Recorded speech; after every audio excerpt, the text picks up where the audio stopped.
Hola, espero hayan tenido una excelente semana. En esta emisión vamos a hablar de solamente tres temas.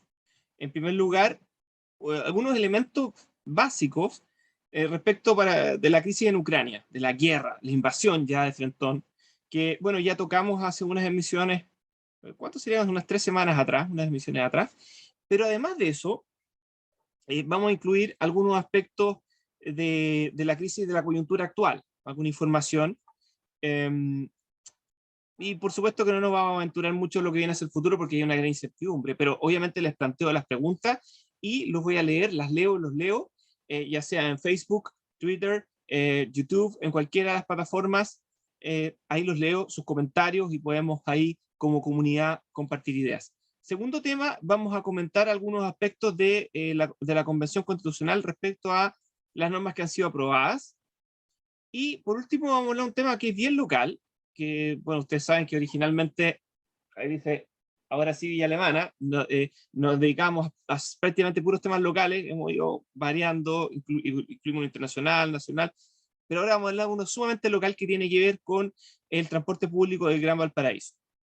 Eh, Temas de seguridad y eso involucrándolo con el pago electrónico, y ahí vamos a decir dos o tres cosas al respecto, con algunas novedades que se han dado, y si son creíbles o no, y en base a qué. Así que, bueno, sin más preámbulo, bienvenidos nuevamente a una emisión de Ahora sí Alemana, el semanario. Voy a compartir con ustedes una pequeña presentación, un extracto de una presentación que hice hace algunos años, no es nuevo, pero me va a permitir comentar algunas cosas. Ahí está. Bueno, obviamente ahí está el mapa de Europa, Rusia y Ucrania. Ahí uno puede obviamente apreciar inmediatamente, digamos, el aspecto vital que tanto reclama Putin, de que efectivamente Kiev está prácticamente dentro de Rusia. De hecho, él cuenta, me refiero no solamente a Kiev, Ucrania completo, pero Kiev incluso en algún momento fue una de las ciudades más importantes del imperio. Algunos sitúan incluso el inicio del imperio ruso en esa ciudad, y obviamente la zona circundante. Ya hablamos anteriormente que esta parte de abajo que se ve del mapa de Ucrania, Crimea, es el acceso a aguas cálidas que tiene Rusia. No son muchos, ¿ah? Hay que pensar de que gran parte de sus salidas al mar están por el norte, donde son aguas gélidas gran parte del año, aunque el calentamiento global ha ayudado bastante a que no sea así. También hay otro tema que es bien importante cuando uno enfrenta este tema de la evolución que ha tenido el interés a través de la historia por esta zona del mundo. Ha habido muchas guerras, no solamente Napoleón, para ir atrás, pero otras anteriores también hubo. Cuando Napoleón, digamos, perdió, digamos, su influencia en Europa prácticamente a través del invierno ruso que terminó arruinándolo. También lo que le ocurrió a Hitler, ¿no es cierto? O sea, muchas veces esta intención de ir a Rusia. ¿Por qué? Porque Rusia se considera el heartland, o sea, como el corazón del mundo, en lo que se conoce como la isla mundo, que es esta zona que sería Eurasia, Europa y Asia, y el corazón del mundo. ¿Quién domina el heartland? Decía Mackinder, quien domina el heartland domina el mundo. Entonces, obviamente siempre hay una preocupación, y aquí en el corazón del corazón está justamente Ucrania. Y quería tocar otro tema vinculado con ello, que aquí también es un punto de encuentro de choque de civilizaciones. ¿Ah? Por un lado Rusia, por un lado la civilización que podríamos decir Occidente, ¿no es cierto? Está marcado azul, hay una diferencia una particular en América Latina, pero es prácticamente la misma, digamos, civilización como un bloque, las ideas fundamentales con Europa, en Norteamérica, y también está marcado el mismo color Australia, para que vean que no es estrictamente geográfico, que tiene que ver con patrones culturales, y choca justo el límite, está ahí, justamente, miren el mapa, justo en Ucrania. ¿Ah? Entonces esto lo expone Samuel Huntington en el choque de civilizaciones. Y además está la civilización islámica ahí mismo, lo cual se ha visto, también se ha involucrado, recuerden Chechenia, por ejemplo. ¿Ah? También esto está vinculado con el elemento étnico islámico, me refiero a Rusia en guerra, en ese caso con territorio checheno. Y todo esto en un mundo en que antiguamente estaba bastante simple, ¿no es cierto? Este mundo bipolar, en que teníamos por un lado Rusia y por otro lado teníamos a Estados Unidos. Luego vino un momento en que Estados Unidos pareció gobernarlos todos sin contrapeso, y eso le podríamos llamar el momento unipolar, que es curioso porque justo cuando está llegando a su cúspide, vinieron las caídas de las Torres Gemelas y vino su declive, pero siempre acompañado de algo que no siempre se menciona, el declive constante económico de Estados Unidos. Desde la Segunda Guerra Mundial en adelante, todo ha sido un declive relativo, no porque haya dejado de crecer, sino porque el resto del mundo también se reactivó luego de la Segunda Guerra Mundial. Entonces, de ser prácticamente el 50% de la economía global al terminar la Segunda Guerra Mundial, obviamente su importancia ha ido declinando y ahora está alrededor de un 16-15% de la economía global. Es mucho para ser un solo país. Y algunos hablan de que estamos en un momento multipolar, porque emergen diferentes países, por un lado, o digamos, grupos de países, zonas geográficas regionales que tienen alguna, por ejemplo, claramente la Unión Europea como un centro de poder, aunque muy cercano, muy aliado, lo vimos en el Clash of Civilization, el choque de civilizaciones, lo vimos también ahí con Estados Unidos. Hay una gran similitud en muchos aspectos, pero también hay divergencias. Por otro lado, Rusia, China, que tienen divergencias, pero están trabajando en conjunto en varias cosas. De hecho, hay varias declaraciones conjuntas en el sentido de entender, por ejemplo, las reclamaciones territoriales, apoyar las reclamaciones territoriales de, por ejemplo, China respecto de Taiwán, entendiendo que hay una sola China, entendiendo la preocupación. China lo hizo. Recordemos el voto en el Consejo de Seguridad que ocurrió hace unas cuantas horas, ¿cierto? Casi día y medio estamos, en que China no votó en contra de la resolución que condenaba la agresión rusa, sino que se abstuvo, pero es una forma de apoyar, una forma elegante de apoyar.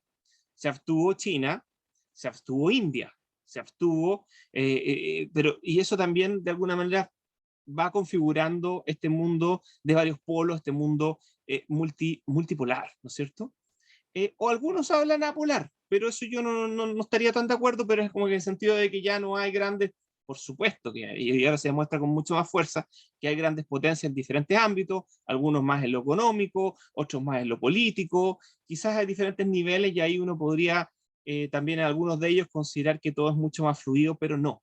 Siguen habiendo potencias, hay superpotencias, al menos dos superpotencias, una claramente estableciendo una hegemonía global hasta el día de hoy, que es Estados Unidos. Por otro lado, otra emergente que se está instalando fuertemente, China, encontrando un aliado de una que fue superpotencia, pero que sigue jugando un rol sobre todo por su, más que por su capacidad militar, que es mucha, pero bastante menor que la de Estados Unidos o que otros países europeos, pero que es potencia nuclear, la de Rusia, su voluntad, ¿no es cierto? Su voluntad de poder, que claramente en este momento no tiene contrapeso, aunque sí dificultades, como lo vamos a ver a continuación, en unos momentos más.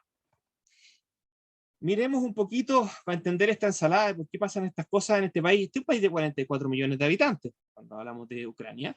Tiene un diferente componente étnico-lingüístico. Crimea es prácticamente, que ahora está anexada a Rusia, es prácticamente totalmente ruso-parlante, desde el punto de vista religioso, claramente ahí su dependencia es a la Iglesia Ortodoxa rusa, a diferencia de lo que ocurre por ejemplo, en Kiev, ¿ah? Que ahí hablamos de que el habla es ucraniana, toda la zona en rojo, la zona en rosado es habla ucraniano mayoritaria. Bueno, pero también fíjese que acá abajo nos encontramos también con otra zona que podría también ser anexada. De hecho, hace unas zonas de bastante ataque por parte de Rusia, cercano a Odessa, que es una zona de habla rusa también, al igual que aquí dice Donetsk, pero ahí está Donetsk y Lugansk. Las dos provincias están por ahí más pegaditas, no todo lo amarillo, sino un poquito menos que eso.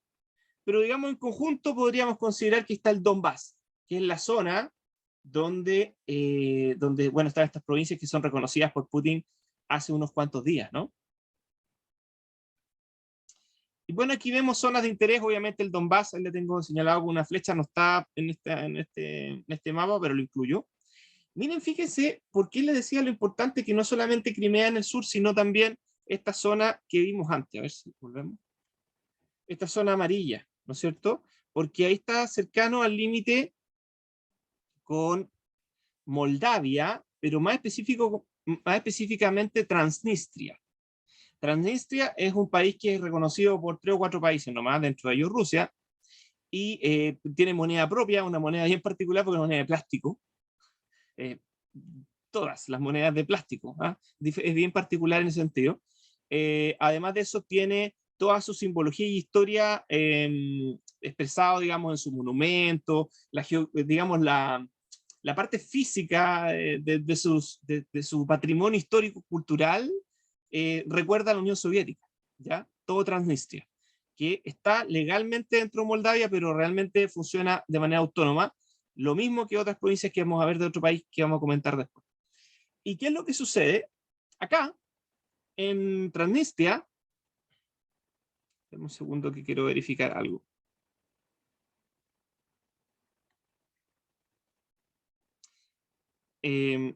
Volvamos a nuestra presentación.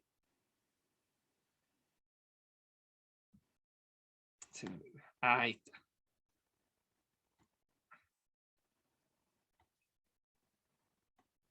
Entonces Transnistria es un país donde la nostalgia de la Unión Soviética se vive, se transpira con gran fuerza. Eso es un tema que es muy interesante. Si alguien quiere conocer cómo era la Unión Soviética, quizás más que ir a Rusia, es ir a Transnistria. No, no se lo recomiendo ahora, está en el límite con Ucrania, obviamente. Pero sí es interesante. Yo he visto varios videos, les recomiendo. Hay en YouTube, si ponen Un Mundo Inmenso, se van a encontrar con uno de los videos que está dedicado en Un Mundo Inmenso, que es un canal de YouTube que tiene alrededor de 1 millón de seguidores, producido por un argentino, pero muy, muy bueno, que habla de varios temas, incluso los temas más polémicos de la relación bilateral entre Chile y Argentina, lo que le interesa, también los trata bastante bien. Uno no lo ve como camiseteado completamente con Argentina, sino con altura de mira, ¿ya? Un Mundo Inmenso se llama el canal, y ahí pueden ver un programita de como 7 minutos que habla de Transnistria. ¿Y qué es lo que pasa? Quizás lo que quisiera asegurarse también como una provincia prorrusa o una zona en que pudiese tener Putin a futuro algún interés, podría ser justamente unir Crimea, acercar a Transnistria. ¿Ah? Sería dentro de esta lógica de ganancias territoriales, influencia, podría ser si es que no logra, digamos, dominar toda Ucrania. ¿Ah? Y por supuesto esta zona donde está la flechita, que es el Donbass, que vimos antes. También hay que mencionar que hay una historia que nos puede permitir entender un poco lo que podría llegar a pasar en Ucrania en la medida que obviamente no controle totalmente mediante un gobierno títere, por ejemplo, Ucrania, Putin. Podría ser lo que ocurrió cuando invadió Georgia, ¿ya? ¿Qué pasó con Georgia? Georgia es un país más pequeño, 4 millones de habitantes, se demoró 12 días aproximadamente en controlarlo completamente. Putin, pero todos sabemos lo difícil y pesado que se vuelve todo esto, finalmente se retiró, llegaron a un acuerdo, ¿y cuál fue ese acuerdo? Que dos provincias que son más o menos lo mismo, pero quizás más marcado que lo que ocurre en el Donbass, son prorrusos. Odian prácticamente al resto de la gente en Georgia, que es Abjasia, ahí también en rojo, y Osetia del Sur. Y bueno, hasta el día de hoy son dos naciones, Estado sin reconocimiento internacional, excepto por un puñado de países, dentro de los cuales está Rusia. También pasa algo similar en Azerbaiyán con Nagorno-Karabaj. Bueno, eso quería mencionarles con respecto al pasado.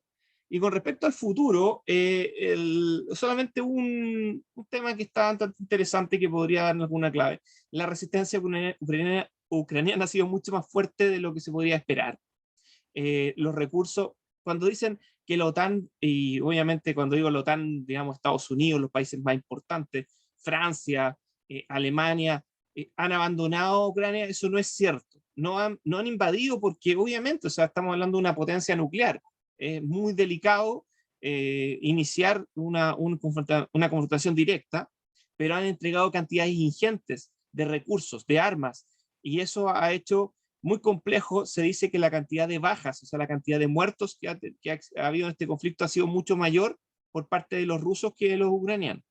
Y no es porque los rusos hayan tenido alguna clase de contemplación, sino por la eficiencia de la defensa de un territorio conocido, y por otro lado con una cantidad de fuerzas, dado los militares y los civiles que se han incorporado, que no deja de merecer, o sea, ha sido importante con respecto a las fuerzas que han sido invasoras, las fuerzas rusas, las fuerzas de Putin.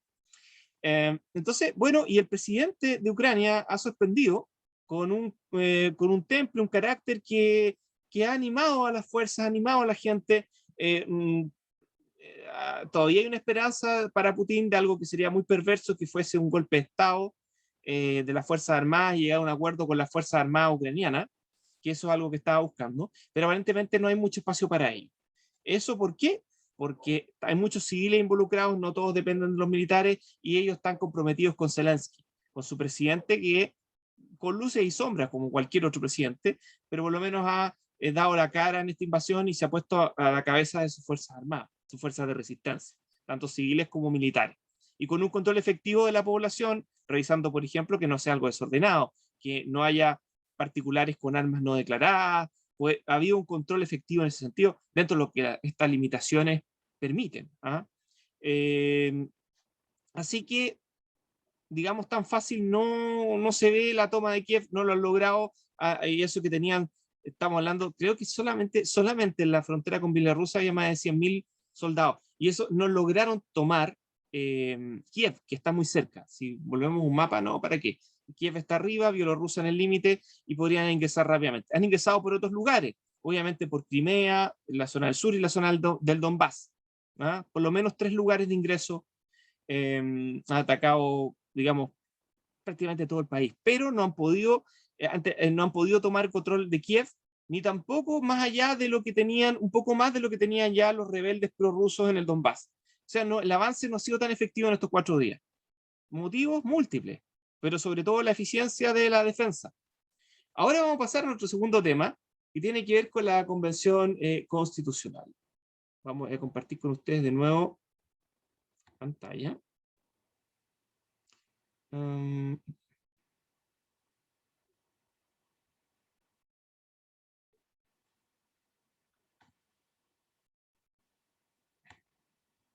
Eso nos lleva a nuestro tercer tema, pero no, vamos a ver antes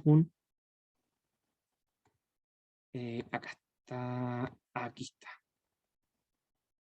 Bueno, aquí estamos hablando de una comisión que logró la aprobación de una parte no tan relevante de las normas que tenían propuestas, normas aprobadas del sistema de conocimientos, así lo llamaron, y tienen que ver con temas de ciencia, que tienen que ver con conectividad, telecomunicaciones, con acceso a eso por parte de la población, y por otro lado, temas que tienen que ver con libertad de expresión, también algunos.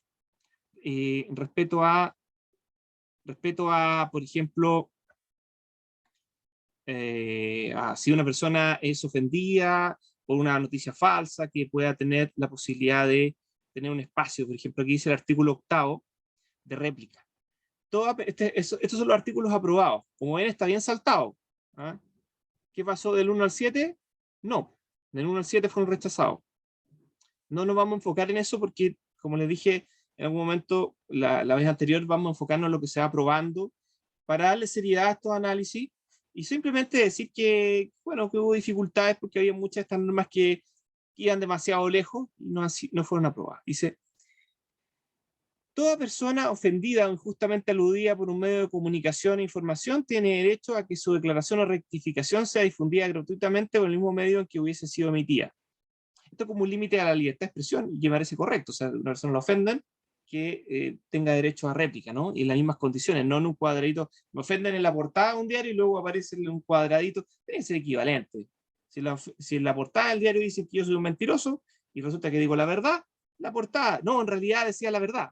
Y con las mismas letras, los mismos colores. Es justo, creo yo. La ley regulará el ejercicio de este derecho con pleno respeto a la libertad de expresión. Impecable. La verdad que ahí me parece perfecto, es un límite a la libertad de expresión. Y dice reparar la ofensa, o sea, significa que no es que exista un derecho a ofender, pero la libertad de expresión prima. Y luego cuando se ha hecho un mal uso de la libertad de expresión, hay una respuesta. Parece lógico. ¿Ah? Acuérdense que estos análisis trato de ser lo más justo, los pros y los contras, entregar los elementos de análisis y bueno, y usted, juez definitivo. El Estado promueve, fomenta y garantiza el acceso, desarrollo y difusión de las culturas, las artes y los conocimientos. Ya, esto está bien como un enunciado, pero obviamente eso depende de los recursos que tenga el Estado, la legislación que lo desarrolle. Estas son las típicas normas que no logran una ejecución inmediata y son más bien declaraciones. ¿ya? Pero bueno, el Estado promueve las condiciones de libre acceso a la identidad cultural de las comunidades y personas, así como sus procesos culturales. Lo otro, bueno, en unión, vinculado con otras normas de la Constitución, hace alusión tanto al individuo como a las comunidades. Lo que a mí me choca un poco porque creo que es mejor defender la libertad de cada una de las personas y la posibilidad de asociarse a, como, digamos, a sostener de alguna manera la existencia más o menos artificial de comunidades.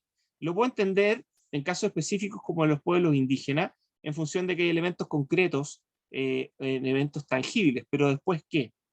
¿Qué más podría ser? La comunidad de ciclistas, la comunidad, estoy exagerando, pero lo que voy yo es que de repente es complejo.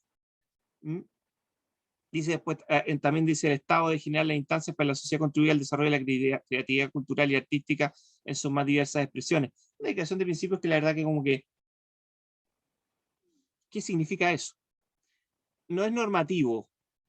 Hay que pensar que la Constitución primero que todo es una norma, es una, dicho como en simple, es una ley. ¿Ah? Entonces, tiene que ser perfectamente ejecutable. ¿Ah? No los detalles, porque para eso se tienen que generar leyes, pero sí expresiones muy, muy vacías, muy amplias, como que piensen, queda como poesía. Por eso se habla de, algunas constitucionalistas hablan de constituciones semánticas, cuando tienen pura poesía, puras buenas intenciones y al final son puras excusas para que el dictador de turno eso pasa, ¿no? Mejor que la constitución sea breve, precisa, establezca los derechos, nuestros derechos como personas frente al Estado para defendernos, y el resto se desarrollará a través de diferentes leyes que van a ir cambiando con el tiempo dependiendo de los gobiernos que existan, ¿no? Eso se llama democracia. Entre más, entre más amarrado está, menos espacio hay para la deliberación democrática. Bueno, continuemos. Artículo 13. Los pueblos y naciones preexistentes tienen derecho a obtener la repatriación de objetos de cultura y de restos humanos pertenecientes a los pueblos. ¿Qué pueblos? ¿Qué objetos? Restos humanos pertenecientes a los pueblos. Restos humanos no pertenecen a nadie. Es raro. Entiendo para dónde va, pero es raro. ¿Ah? ¿Hasta dónde se llega? ¿Cuál es el límite de esto? El Estado adoptará mecanismos eficaces en materia de restitución y repatriación de objetos de culto y restos humanos que fueran confiscados sin consentimiento de los pueblos. ¿Cuáles pueblos? Ahí viene la definición, debería decir los pueblos originarios, señalados, o sea, algo más específico. Háganlo bien. Si esto no, que, por ejemplo, hacer alusión a alguna ley existente, o de alguna manera establecer quiénes son los pueblos.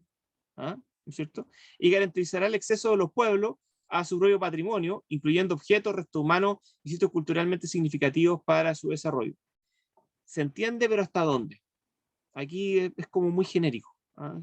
Es una primera crítica. Y además, quizás se establece como un derecho constitucional o que podría estar regulado en una legislación. Quizás. Todas las personas individual y colectivamente tienen derecho al acceso universal. ¿Acceso universal a qué? Veamos, a la conectividad digital y a las tecnologías de la información y comunicación. Esto implica recursos económicos, ¿ya?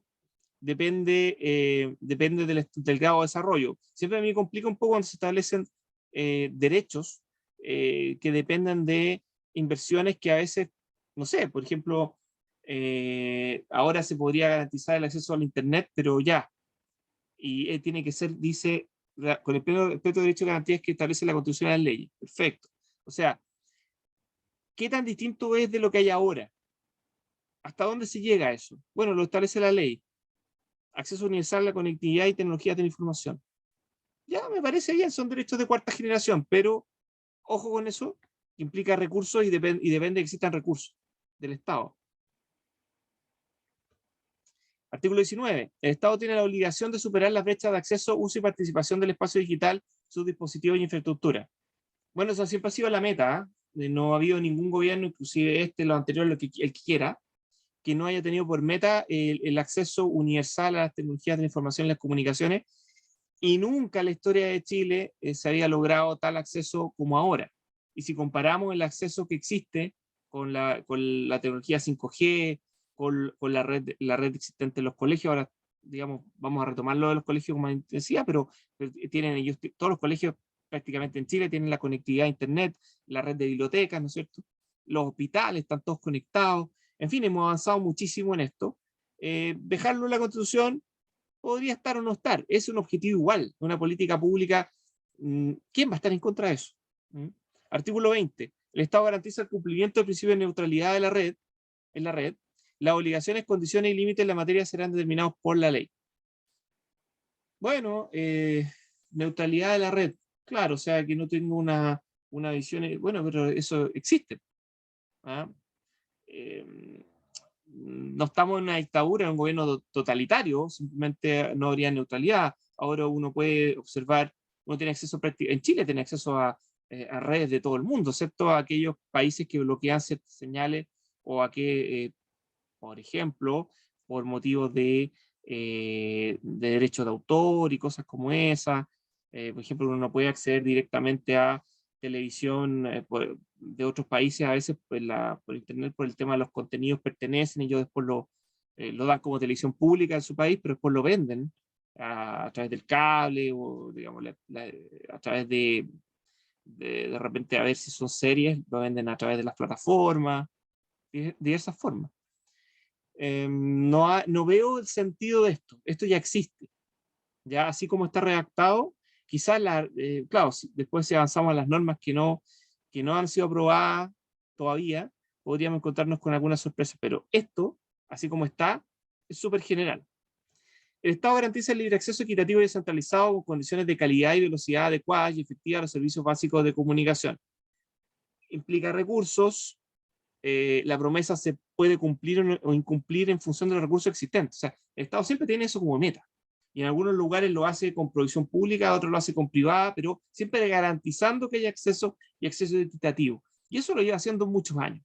Es una norma, creo, redundante. Ya se hace eso. Artículo 22. Toda persona tiene el derecho a la educación digital, el desarrollo del conocimiento, pensamiento y lenguaje tecnológico, así como a gozar de sus beneficios. El Estado asegurará a todas las personas tengan la posibilidad de ejercer sus derechos en los espacios digitales, para lo cual creará políticas públicas y financiará planes y programas gratuitos con tal objeto. Ya existen, de hecho, yo participé como voluntario, o sea, gratuitamente en el programa de alfabetización digital que se hizo durante el gobierno del presidente Lagos. Fui un monitor, como hay otros, enseñándole en mi caso a adultos mayores, eran mujeres. En ese caso fue hay un grupo de una comunidad de adultos mayores que se reúnen, no recuerdo el nombre técnico del sitio, pero que está ahí cerquita de la calle Libertad, un par de cuadras, hay uno poniente, dos ponientes por ahí. Cerca de uno norte también, y ahí yo fui a hacer clases eran mujeres adultos mayores en su momento. Encuentro una nueva iniciativa y se ha seguido haciendo temas de alfabetización digital. Voluntariado no sé, pero en esa época fue voluntariado. Es importante y siempre se ha hecho, siempre se ha buscado avanzar en esto, se considera una nueva forma de alfabetización y bueno, casi todos tenemos acceso ya sea a internet domiciliario, como es el caso de esta transmisión que voy a subir, y en otros casos a través de los teléfonos, que también es una muy buena forma de expandir y democratizar el uso de este recurso que es tan importante. Las obligaciones, condiciones y límites en esta materia serán determinados por la ley. Mucho de esto ya está regulado legalmente, quizás algunos se podría avanzar un poco más. Muchas de estas políticas públicas que se han ido renovando de gobierno en gobierno, de disminuir la brecha digital, se podrían, claro, regular por la ley, pero se ha avanzado muchísimo. Creo que si este capítulo no está en las condiciones que está, no cambia mucho. Quizás lo más complejo es el tema de cuando se hace alusión a colectivos, a grupos, a comunidades, y el tema de lo patrimonial es lo más complejo en su operatividad. Obviamente, por ejemplo, siempre yo he estado de acuerdo para dar un ejemplo bien concreto, que los Moai los devuelvan a Rapa Nui, o como le dicen mucho la isla de Pascua, Rapa Nui, yo creo que dice. Devolver los Moai me parece excelente. Pero hay otros temas pueden haber temas más complejos, es un tema que no es simple, y creo que este artículo quizás podría afinarse un poco más en el sentido que comenté anteriormente. Ahora vamos rápidamente, porque estoy demorando mucho, al tercer tema, que quiero conversar con ustedes.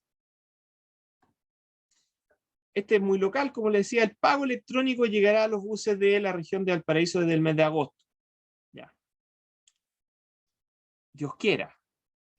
Voy a decir por qué. Bueno, resulta que por resolución exenta del año de junio de 2019, por aquí está,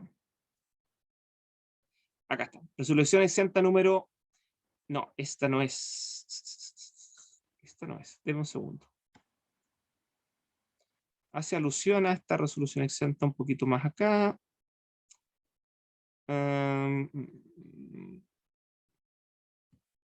Perdón.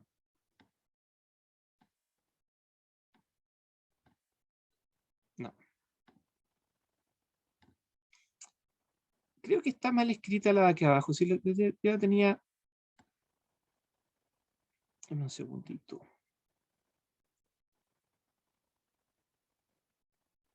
Acá está, esta es. Sí, estaba mal escrita. Es la 1745, decía abajo 2020, estaba mal escrito, 2019. El 19 de junio de 2019, el Ministerio de Transporte y Telecomunicaciones aprobó las condiciones de operación, requisitos y otras exigencias de los servicios de transporte público comprendidos en el perímetro de exclusión de Gran Valparaíso. Con esto se creó el perímetro de exclusión del Gran Valparaíso, con el cual se reguló por primera vez de esta manera, con esta técnica, lo que existía posterior a la licitación. Porque se produjo una licitación en el año 2016 que comenzó a regir el año 2006, que comenzó a regir el año 2007, y desde ahí nunca más se volvió a regular mediante una licitación. Se fue como, entre comillas, prorrogando la misma licitación, lo cual ocurrió de diversas formas. Ahí está toda la historia, esto ustedes lo pueden ver, si lo buscan en internet, la respuesta de la Dirección de Transporte Público Regional de 27 de abril del año 2021 al senador Ricardo Lagos Vedder. Ustedes lo pueden encontrar por internet. Aquí aparece toda una larga explicación de todas las veces que se ha prorrogado y algunas cosas no son tan exactas, pero cómo se fue prorrogando esta licitación, también lo que pasó con los buses a placilla, lo que pasó con el trole, con sus problemas para poder digamos, aportarle recursos, porque a mí me tocó estar en el mismo panel de expertos del Ministerio de Transporte de los 30 pesos. Bueno, me tocó alegarle en una sesión cercana a esa, no, la misma. Fue la misma sesión, digamos, en otro horario, en diferentes tandas, pero la misma famosa sesión, no, la anterior, no la misma, la anterior, una sesión anterior. La de enero del año diciembre o enero, diciembre 2018 o enero 2019, por ahí fue que estuve con el panel de expertos discutiendo y justamente lo que yo le mencionaba era la necesidad de apoyar a trolebuses para que pudiesen mantener su operación. Ellos manifestaron su reparo. Fue bastante dura la discusión porque obviamente lo que me interesaba era garantizar la operatividad de troles, lo cual se ha mantenido, gracias a Dios. Es muy importante desde el punto de vista del transporte, la comodidad, electromovilidad y obviamente los aspectos patrimoniales, que ellos sostenían finalmente que era eso, y solo eso. Pero es mucho más que solo, lo que las personas de Valparaíso lo saben muy bien, es mucho más que un patrimonio, se utiliza y da otra calidad de servicio y otra calidad de transporte en la ciudad de Valparaíso. Bueno, y ahí sigue la historia y la serie de modificaciones que hubo y, bueno, las ganancias que iba a tener el perímetro de exclusión, el GPS en todos los buses, que la puntualidad, la regularidad y la frecuencia, cómo se iba a ganar, que en vez de medir en la salida de la garita nomás cuántos buses salían, que esa era la única medida que había con la licitación prorrogada, sí, a buscar un sistema en que se controlase en diferentes puntos, que estuviesen los buses mediante el TPS, lo que garantizaba no solamente la cantidad de máquinas, la frecuencia, sino la regularidad, o sea, que vayan avanzando, y la puntualidad, ¿no es cierto?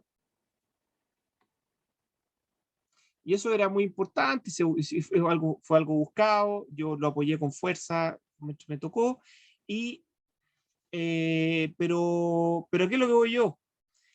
Resulta que si uno saca la cuenta, desde esa época, desde junio de 2019, eh, si uno suma 3 años, debería ser a junio, más o menos, ¿no? De 2022, debería ser que se cumplan 3 años, y ahí estaba la obligación de que hubiese pago electrónico, según lo que se había acordado originalmente, en lo que había tocado tramitar, participar en la tramitación, y que tuvo algunas pequeñas enmiendas según lo que aparece acá, y vi otros documentos también con otras prórrogas, las prórrogas a la entrada en vigencia, etcétera. El famoso pago electrónico, dicho en simple, pagar con tarjeta. ¿Qué es lo que aquí reclamaban los conductores? Y lo reclamaban los conductores de Gran Valparaíso por temas de seguridad, ¿ya? Porque no tener plata impide que les roben. Pero ojo, y digo los conductores, y quizás estoy llegando muy lejos, porque hay muchos que no están de acuerdo, porque en la informalidad, formalidad que existe ahora, algunos ganan mucho. La pandemia quizás ayude a que esto se produzca. ¿Por qué? Porque ya no están ganando tanto ahora, en este mismo instante, porque han disminuido un poquito, no siempre, el flujo del transporte público. Pero ahora, cuando vaya tomando la normalidad, vamos a ver si están tan seguros en mantener estas ganas porque, por ejemplo, de ganar 1,5 millones o más al mes, no todos, pero en algunas líneas, pasar a tener un contrato por 800.000 pesos con un pago fijo, dado que la tarjeta va a implicar eso, quizás no estén tan de acuerdo. ¿Ah? No lo sé. Pero también, pues, y ahí más o menos cuadran los 3 años con agosto, más o menos. ¿Ah? Pero por otro lado, también podría ocurrir que nos llevemos al final de esta historia. Finalmente, dice la ministra, me permito informar que el perímetro de exclusión del Gran Valparaíso comenzó su operación formal el 1 de septiembre de 2020, por lo que cierta eficiencia ya se encuentra implementada actualmente.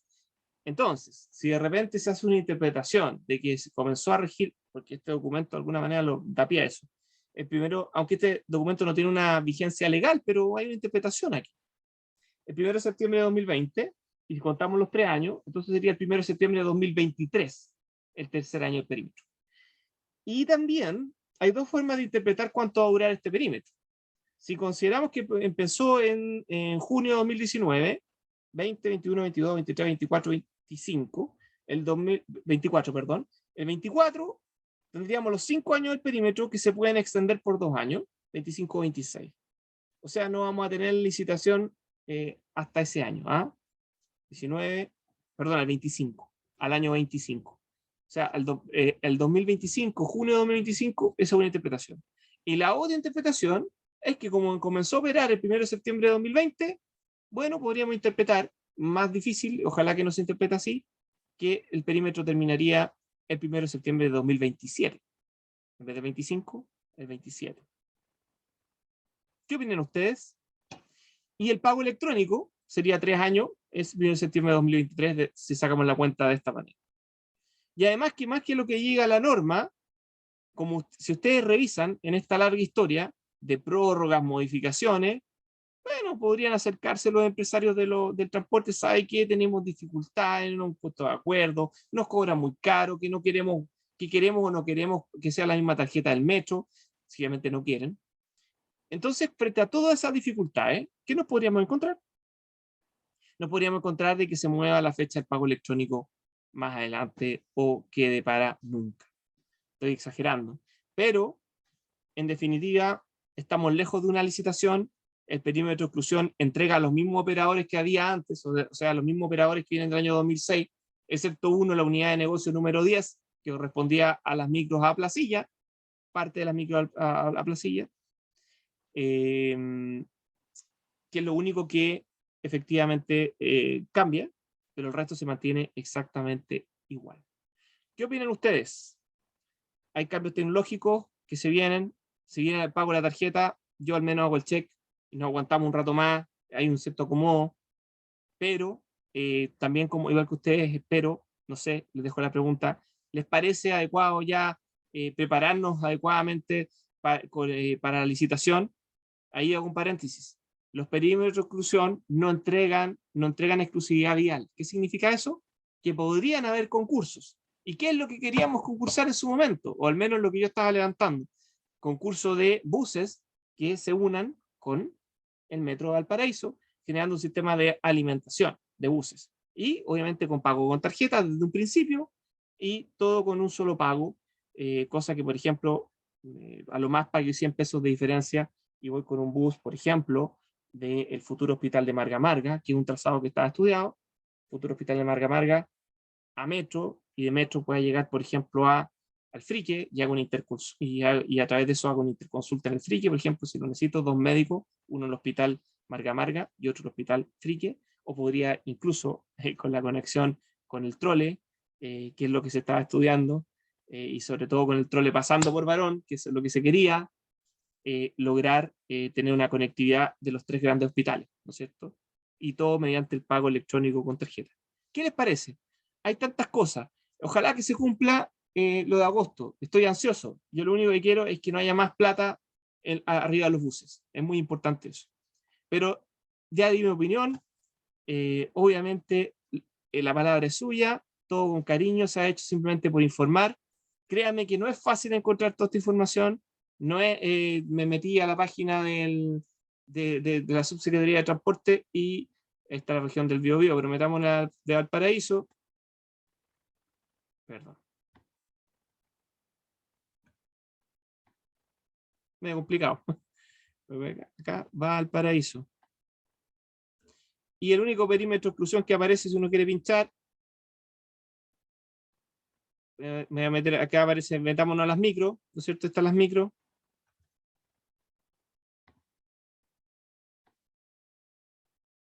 Aparece solamente el de Lota Concepción, que fue bastante polémico en su momento. Bueno, amigas y amigos, esperemos que haya más espacios de concursabilidad, que haya haya competencia con las micros actuales, que haya pago electrónico, que luego que nos encontremos una licitación por ahí, ojalá que antes del 2025, y de alguna manera podamos mejorar la calidad del transporte público de nuestra región. ¿Mm? Les dejo un gran abrazo, cuídense mucho. Este es el último video, digamos, de la temporada de verano. Después ya empezamos marzo. Yo, en el caso mío, entro a clases como profe, dejo mis vacaciones. Así que les deseo lo mejor, sobre todo a la gente, a los niños que me estén viendo, los universitarios, que tengan un excelente año, que comiencen de la mejor manera. Y bueno, dejen todas las consultas pertinentes a través de este medio. Un gran abrazo, se les quiere mucho, cuídense mucho. Adiós.